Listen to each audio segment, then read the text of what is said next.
Bonjour Yann Brossard. Bonjour Daïk Odoui. Merci d'être avec nous. Donc cet après-midi, on saura si le gouvernement déclenche un 49.3 sur le projet de budget de la sécurité sociale. Si donc le NFP déclenche en réponse une motion de censure que devrait voter Marine Le Pen.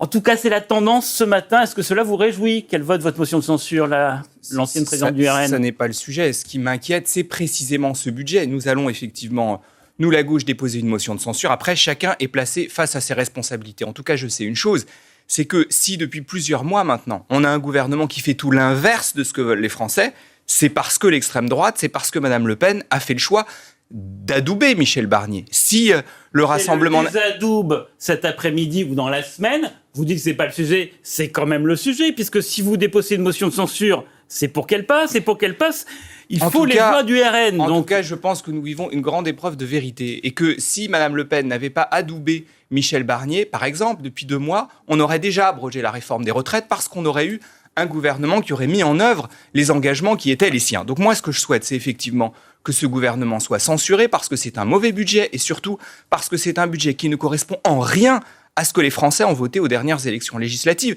C'est un budget qui, de fait, une bonne nouvelle, c'est Marine Le Pen vote votre motion de censure ou pas ? C'est un budget qui, de fait, demande des sacrifices supplémentaires aux Français. Et donc, si on veut les protéger contre ces mauvais coups, effectivement, il faut censurer ce gouvernement pour le mettre hors d'état de nuire, pour que cessent ces sacrifices supplémentaires qui consistent à demander toujours aux mêmes de faire des efforts supplémentaires. À un moment donné, ça suffit. On a 10 millions de pauvres, on a des millions de travailleurs qui n'arrivent pas à vivre de leur travail. Stop. Et enfin, on aura un gouvernement de gauche qui mettra en œuvre une politique qui améliorera la situation des gens. Ça, c'est votre scénario, c'est pas forcément le scénario le plus probable. On va y revenir. Ce serait la démocratie, mais ce qui est quand même pas un détail dans un pays comme le nôtre. La première étape, ça c'est donc quand même le départ de Michel Barnier. Et pour cela, on le rappelle que quand même le RN vote votre motion de censure. Néanmoins, quand vous avez observé les rapports de force, les bras de fer qui a eu lieu toute la journée d'hier, est-ce que vous dites peut-être qu'au dernier moment, le RN ne va pas voter cette motion de censure. Il peut y avoir un coup de Trafalgar de derrière les fagots, quelque chose comme ça. Mais vous savez, moi je ne fais pas de paris. Ce que je sais, c'est que manifestement, le Rassemblement national, depuis plusieurs mois maintenant, depuis les dernières élections législatives, ne sait pas bien où il habite. Parfois, il semble être dans la majorité, parfois, il semble être dans l'opposition. Mon sentiment, surtout, c'est que pendant des mois, ils ont été complices du gouvernement Barnier et que c'est à cause d'eux que Barnier a pu mener cette politique antisociale et cette politique de casse. Je rappelle quand même qu'on a des plans sociaux. Je rappelle quand même. Les plans sociaux, c'est pas de la faute de Michel Barnier, Yann Brossard. En tout cas, on a des plans sociaux partout dans notre pays. Oui, c'est pas la faute de Michel Barnier, les plans sociaux. Très concrètement, le Rassemblement national, main dans la main, avec la droite et avec Michel Barnier, refuse de mettre sous condition les aides publiques aux entreprises. Vous avez 200 milliards d'euros d'aides publiques aux entreprises accordées sans aucune espèce de contrepartie. En ce moment même, vous avez Auchan qui supprime 2400 emplois, alors que son actionnaire verse alors que Decathlon, qui appartient au même groupe, verse 1 milliard d'euros aux mêmes actionnaires. Donc, on touche 1 milliard d'euros.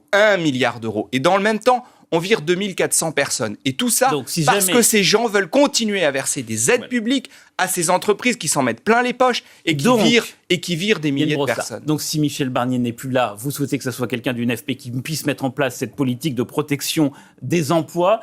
Si Michel Barnier s'en va, c'est Lucie Castet, comme au mois de juillet. On ne change pas la demande. Vous savez, ça n'est pas une question de casting, c'est une question de scénario. Ce que nous voulons, au mois de juillet, c'était quand même une question de casting. Oui, mais moi je vous le dis, ce que nous disons, nous, c'est qu'il faut un gouvernement qui réponde aux attentes des Français, qui augmente les salaires et les pensions de retraite, qui mette sous condition les aides publiques aux entreprises, qui interdise les licenciements boursiers pour qu'on ne voit pas la même chose que ce qui se passe chez Auchan. Un certain nombre de mesures d'urgence. Je ne dis pas que nous pourrons mettre en œuvre tout le programme du nouveau Front populaire parce que nous n'avons pas de majorité absolue à l'Assemblée nationale, mais un certain nombre de mesures d'urgence qui permettent de renouer avec la justice sociale. Et bien sûr, l'abrogation de la réforme des retraites que nous aurions voulu pouvoir voter à l'Assemblée la semaine dernière. Et pour que vous ne soyez pas censuré à votre tour par les députés, il faudrait qu'il n'y ait pas d'insoumis. C'est un peu la condition qui est posée. Vous savez, on verra bien, nous n'en sommes pas là. Et de toute façon, c'est le président de la République qui nommera le ou la première ministre. Ce que nous voulons... Plus vite que la dernière fois, si Michel Barnier renversé ? Ah bah oui, et d'ailleurs j'ai déposé une proposition de loi qui vise à limiter la durée de vie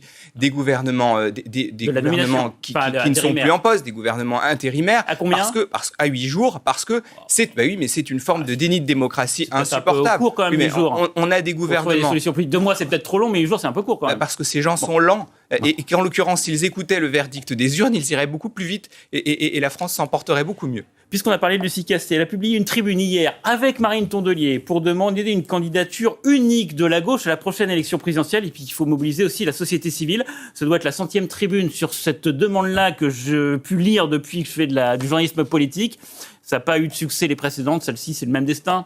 En tout cas, elles ont raison toutes les deux, Marine Tondelier et Lucie Castet, de dire que tout doit être fait pour que la gauche gagne les élections présidentielles de 2027. Après, il ne suffit pas de le dire pour le faire. Et évidemment que l'union, le rassemblement est de mon point de vue une condition nécessaire, ça n'est pas une condition suffisante. On l'a vu lors des dernières élections législatives, nous avons certes une petite majorité relative, mais pas de majorité absolue, alors que nous étions unis. Et donc, ça pose la question du contenu de ce qu'on porte. Moi, ce que je pense, c'est que le centre de ce que nous devons dire doit tourner autour du travail. Comment on fait en sorte que les travailleurs de notre pays puissent vivre mieux, qu'ils puissent vivre dignement, qu'ils aient le sentiment que leur travail a un sens. Pour moi, c'est sur ces questions-là que nous réussirons à rassembler une majorité. Et ça, c'est un peu la doctrine du Parti communiste, parce qu'on ne va pas se mentir, c'est un peu donner de faux espoirs au peuple de gauche, qui en effet veut une candidature unique. Mais tout le monde sait que Jean-Luc Mélenchon sera candidat, et tout le monde sait que les autres partenaires du FP ne veulent pas de Jean-Luc Mélenchon candidat.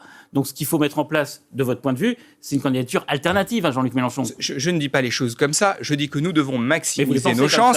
Mais vous n'avez pas interprété ce que je pense, David Caudery, on se connaît depuis longtemps, mais pas à ce point-là. Ce que je pense, c'est que nous devons avoir un programme qui permet de rassembler la majorité des travailleurs de notre pays. Comment on revalorise le travail dans notre pays, c'est pour moi le socle de ce que doit être une candidature de gauche gagnante qui nous mène à la victoire en 2027. Donc ce que je traduis, pas forcément représenté par Jean-Luc Mélenchon. Il y a plusieurs hypothèses possibles. Fabien Roussel qui n'excluait pas d'être candidat une deuxième fois. Évidemment, on est un peu tôt quand même pour parler de ça. Mais vous avez raison, on a avant les élections présidentielles des élections municipales par exemple. Oui, alors c'est pourquoi vous en parlez, parce que vous êtes intéressé. En effet, Anne Hidalgo a annoncé la semaine dernière qu'elle ne briguera pas un troisième mandat. Et vous avez dit dans ce cas-là, vous étiez candidat. Pour être maire de Paris. Ce que je dis... Mais candidat du Parti communiste ou candidat d'une alliance des partis de gauche ? Moi, je suis convaincu qu'aux élections municipales, à Paris comme ailleurs, il nous faudra faire l'union. D'ailleurs, nous dirigeons cette ville, Paris, dans l'union depuis maintenant de nombreuses années. Des partis communistes, des écologistes et des socialistes. Absolument. Pas avec et je pense que la majorité municipale, celle qui existe aujourd'hui, devra se présenter unie lors des échéances de 2026.